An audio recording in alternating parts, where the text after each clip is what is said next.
We also want to be able to identify the characteristics of functions algebraically. So we'll take a look at that in example 10. Specifically, we'll be looking at identifying the domain of each of the given functions. In part A, we have a linear function, something of the form y equals mx plus b. If we can identify a function as being a linear function, then we automatically know that our domain is going to be unrestricted. So our domain will be negative infinity to infinity. Essentially, there are no restricted values. We can plug in any number we want for x and generate a corresponding value for y. In part B, we end up with the possibility of getting restricted values, which could happen anytime we try to divide by 0, because we would get an undefined result.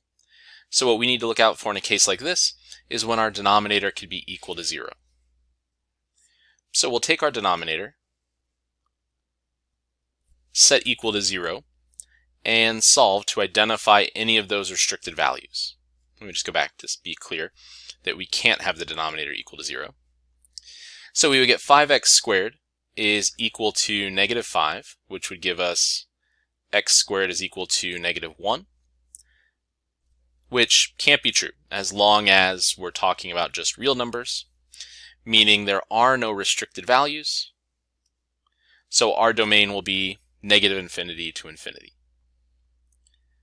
In part C, we have the same idea. We have an expression in the denominator, so we need to make sure that that expression is not equal to 0. So setting that equal to 0 will give us x squared is equal to positive 1. Taking the square root of both sides, then will give us x is equal to not just 1, but keep in mind anytime we take the square root of both sides, we have to introduce a plus or minus notation. So we get x is equal to plus or minus 1, meaning we have two restricted values.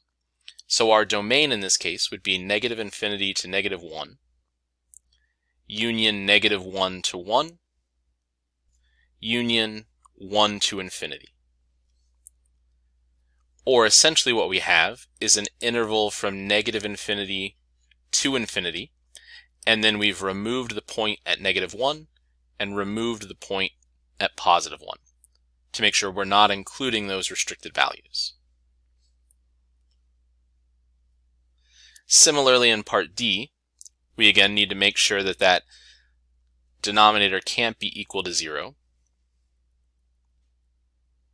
In this case, we need to do a little bit of factoring. We have an x that's common between those terms, so we could factor that out, leaving us with the quantity x squared plus 1. This gives us two different statements to solve. X is equal to 0, and x squared plus 1 is equal to 0. Similar to what we saw in part B, x squared plus 1 will lead us to a case where we have no restricted values for that factor. But we do have to consider x equals 0 as a restricted value, meaning our domain will be negative infinity to 0, union 0 to infinity. Or again, what we've constructed here is an interval that takes us from negative infinity to infinity, but we've removed that point at x equals 0 to eliminate that restricted value.